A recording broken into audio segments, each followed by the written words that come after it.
की जय. आषाढी एकादशीच्या आपल्या सगळ्यांना खूप खूप शुभेच्छा. आज उपस्थित सर्व माझे सहकारी मंत्री आहेत, केंद्रीय मंत्री आहेत, आमदार आहेत, खासदार आहेत आणि आपला मानाचे वारकरी बाळू शंकर आहिरे आहेत, आशाबाई आहिरे आहेत, त्यांचेही मनापासून स्वागत करतो. आणि आज खरं म्हणजे माझ्या आयुष्यातला अतिशय आनंदाचा आणि भाग्याचा दिवस आहे. कारण सलग तिसऱ्यांदा आषाढी एकादशी निमित्त पांडुरंगाची आणि रुक्माईची पूजा करण्याचा मान मला मिळाला. आणि एकटा नाही तर 4 पिढ्या, माझे बाबाही होते पूजेला. आज 4 पिढ्या हा 3 वर्ष सातत्याने पांडुरंगाच्या आशीर्वादाने, आपल्या सगळ्यांच्या जनता जनार्दनाच्या आशीर्वादाने ही शासकीय महापूजा करण्याचं भाग्य मला लाभलं. त्याबद्दल मी आपल्या स्वतःला भाग्यवान समजतो. ही पांडुरंगाची कृपा आहे, आपल्या सगळ्यांचे आशीर्वाद आहेत आणि त्याचमुळे या सगळ्या गोष्टी शक्य होत आहेत. मी विठ्ठल रखुमाईच्या चरणी कोटी कोटी वंदन करतो. आपल्या सर्व संत माऊलींना मनापासून नमस्कार करतो, वंदन करतो. खरं म्हणजे वारकरी संप्रदायाची भगवी पताका आपण फडकवत ठेवताय, त्याबद्दल देखील आपल्या सगळ्यांना धन्यवाद. पंढरपूरला आपण आल्यानंतर सगळीकडे जो पांडुरंगाचा जयघोष आपण ऐकतो, या ठिकाणी सगळं जे काही वातावरण पाहतो आपण, अगदी भक्तिमय वातावरणामध्ये सगळे लोक आशीर्वाद घेत आहेत, पांडुरंगाचं दर्शन घेत आहेत. मला वाटतं यावर्षी गेल्या वर्षापेक्षा जास्त 20-25% वारकरी आमचे बांधव भगिनी जास्त संख्येने आलेले आहेत. कारण पाऊस चांगला पडलाय, पेरण्या झाल्या, दुबार पेरणीचं संकट नाही.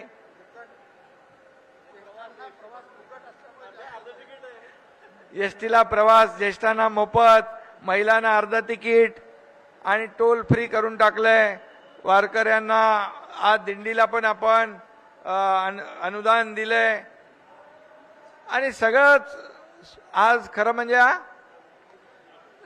मुख्यमंत्री माझी लाडकी बहीण योजना झाली आहे, लाडका भाऊ पण झाला आहे, त्यालाही आपण दर महिन्याला स्टायपंड देतोय.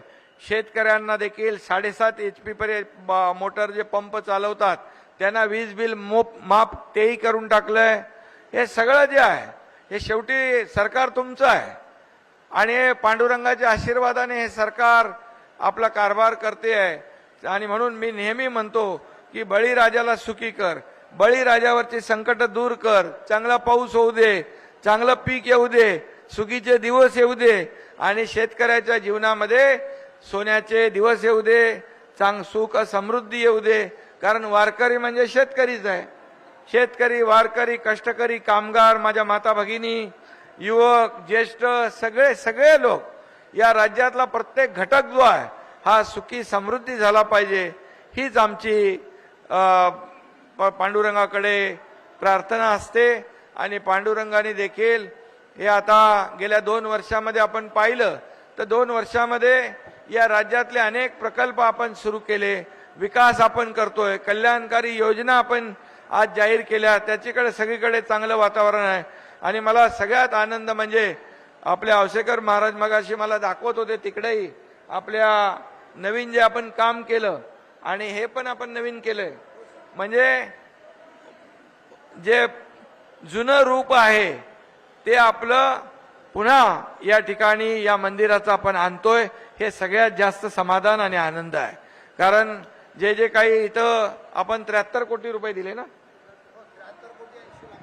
73 कोटी 80 लाख रुपये आपण ह्या मंदिराचं जे काही संवर्धन करण्यासाठी दिले, त्याचाही उपयोग इथं होतोय, चांगलं काम होतंय. आणि म्हणून मी मनापासून आपल्या सगळ्यांना खूप खूप शुभेच्छा या ठिकाणी देतो. आज खरं म्हणजे सगळ्यांना आज आपली पूजा चालू असताना देखील मुखदर्शन आपण बिलकुल बंद केलं नाही, ते चालू ठेवलं. कारण शेवटी 18 तास आपले वारकरी रांगेमध्ये उभे राहतात आणि त्यांना पांडुरंगाचं दर्शन घ्यायचं असतं. म्हणजे आपल्या शासकीय पूजेमुळे त्यांचं दर्शन बंद होऊ नये, मुखदर्शन देखील चालू आपलं गेल्या वर्षापासून आपण सुरू ठेवलं आणि आपलं प्राधान्य पहिलं वारकऱ्यांना आहे. VIP लोकांपेक्षा वारकऱ्यांना पहिलं प्राधान्य देण्याचं काम आपण केलं पाहिजे. आणि म्हणून मी यापूर्वी देखील मगाशी आवशेकर महाराज म्हणाले की मी अगोदर आलो, पहिलं बघितलं सगळं आणि सगळ्या सोयी नियोजन.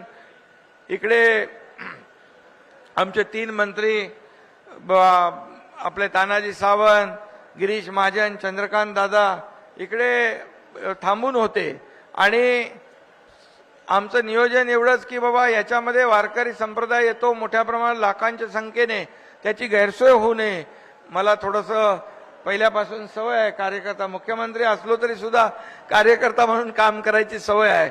त्यामुळे मी त्या दिवशी देखील आपल्या वारकऱ्यांची गैरसोय होऊ नये म्हणून गाड्यांच्या ताफ्यामुळे मी मोटरसायकलवर बसून गेलो, सगळा परिसर पाहिला आणि सगळं पाहिल्यानंतर जिल्हाधिकारी आणि आपले सर्व प्रशासन त्यांना ज्या ज्या काही सूचना दिल्या. आज स्वच्छता चांगली आहे ना? स्वच्छता चांगली आहे ना? का मी सांगतोय चांगली आहे म्हणून?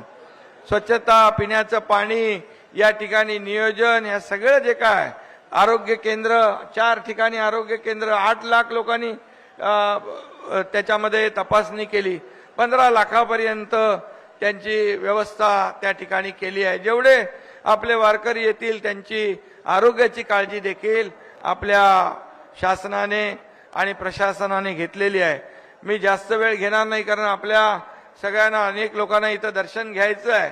त्यामुळे मी एवढंच सांगतो की खऱ्या अर्थाने आज मला आनंद आहे, समाधान आहे की मुख्यमंत्री असताना यामध्ये पांडुरंगाच्या या पंढरपूरमध्ये अनेक कामं करता आली. गेल्या वर्षीपेक्षा आपण निधी पण डबल दिला. कलेक्टर काय बरोबर आहे ना? कलेक्टरनं सांगितलं काय कमी पडणार नाही, पांडुरंगानेच दिलेलं आहे, ते त्याच्या सेवेसाठी अर्पण करायचं आहे. त्यामुळे कुठं काही कमी पडणार नाही.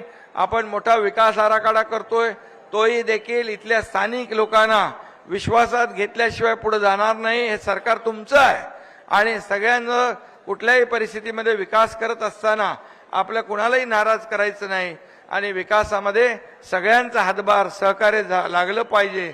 त्यामुळे सगळ्यांच्या संमतीने आपण हे सगळं करू. वारकरी दिंड्यांनाही देखील आपण यावर्षी अनुदान दिलं, वारकरी महामंडळ केलं, त्याच्यामध्ये काही सूचना आपल्या वारकऱ्यांच्या आहेत, त्या सूचना घेऊनच आपण पुढे जाऊ. त्या असं आपण निर्णय घेतला म्हणजे झाला तसा राबवणारे लोक आपण, आपलं सरकार नाही, आपलं शासन सर्वसामान्यांचं आहे. आणि म्हणून आज या ठिकाणी जे काही तुम्ही मागणी केलेली आहे, आपल्या जसं तिरुपती बालाजीला टोकन पद्धत आहे आणि दर्शन रांगेमध्ये किती तास उभे राहतात लोक?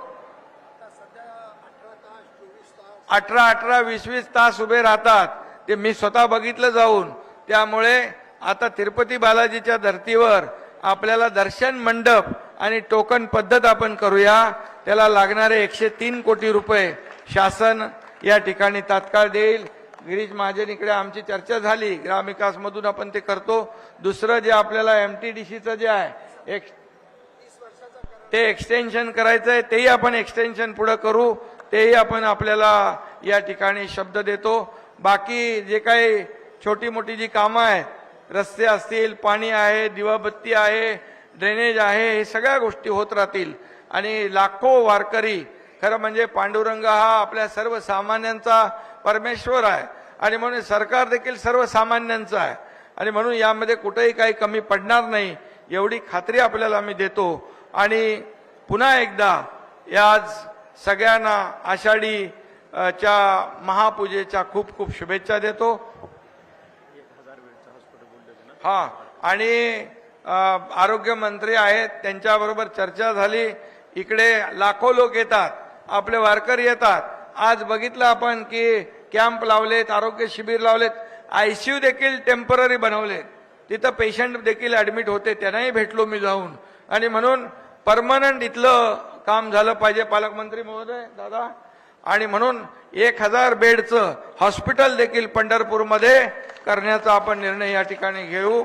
आणि अशा प्रकारचं विकासाचं जे काही काम आहे ते या ठिकाणी आपल्या शासनाच्या माध्यमातून करू एवढी खात्री आपल्याला देतो।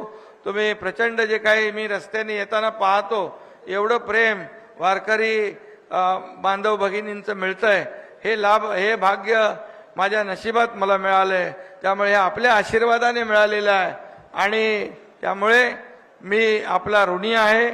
आपल्याला पुन्हा एकदा त्यांचं काय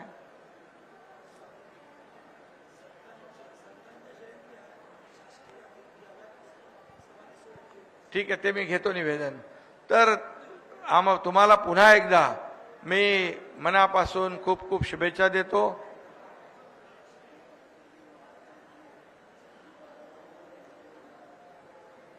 विठ्ठलराव सगळं होईल बरोबर, पांडुरंगाच्या आशीर्वादाने सगळं ठीक होईल, काही कमी पडणार नाही, तुम्ही काळजी करू नका। शेवटी एक सरकार कुणाचं आहे?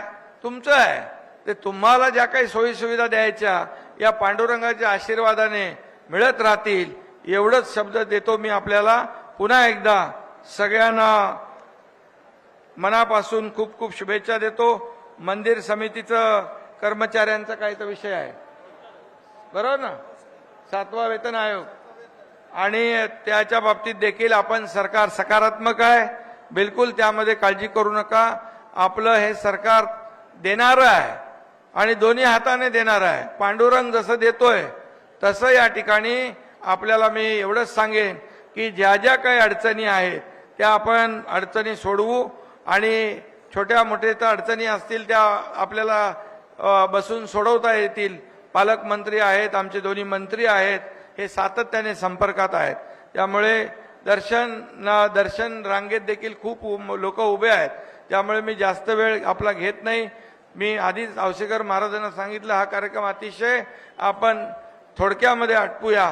पुन्हा एकदा सगळ्यांना खूप खूप शुभेच्छा। असंच प्रेम कायम असू द्या आणि पांडुरंगाचा आशीर्वाद असाच कायम आपल्या सगळ्यांच्यावर राहू द्या अशी अपेक्षा व्यक्त करतो। पांडुरंगाच्या चरणी प्रार्थना करतो। धन्यवाद। जय हिंद, जय महाराष्ट्र।